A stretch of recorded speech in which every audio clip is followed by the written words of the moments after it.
आर्तत्राणपरायणाष्टकम्।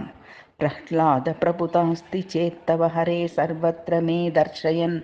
स्तम्भे चैव हिरण्यकश्यपु पुरस्त्रत्राविरासीद्वरिः।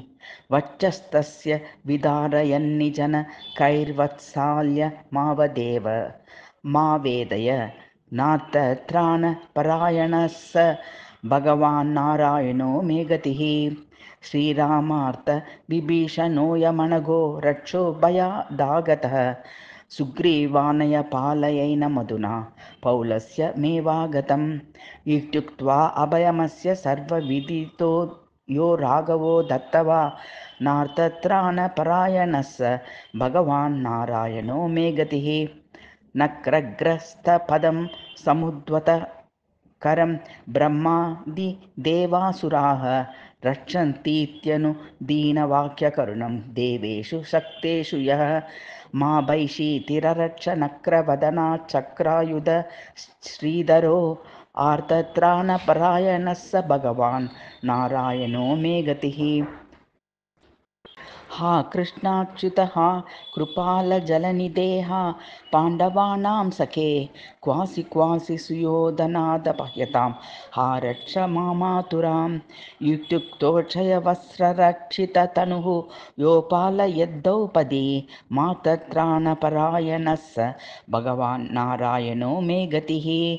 यत्पादाब्जनकोदकं त्रिजगतां पापोगसंशोषणं।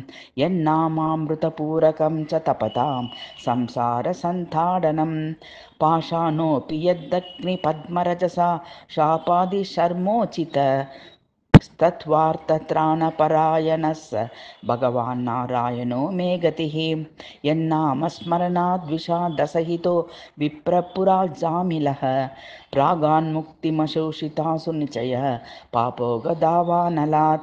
एतद्भागवतोत्तमाननृपति प्राप्तम्बरीशार्जुना। वार्तत्राणपरायणः स भगवान् नारायणो मे गतिः।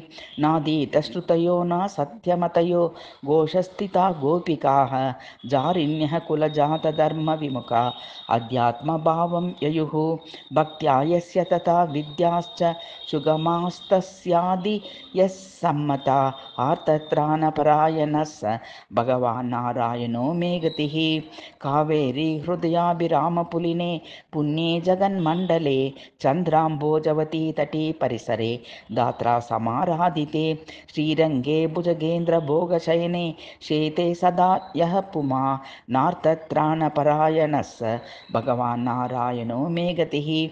यो रक्षद्वसनादिभिर्विरहितं विप्रं कुचेलाधिपं। दासं दीनचकोरपालनविदौ श्रीशङ्कुचक्रोज्ज्वलः। तज्जीर्णाम्बरमुष्टिमेयपृथुकं योधाय भुक्त्वा क्षणा। दार्तत्राणपरायणः स भगवान् नारायणो मे गतिः। इति श्रीमद्देशिकाचार्यविरचितम् आर्तत्राणपरायणाष्टकम्।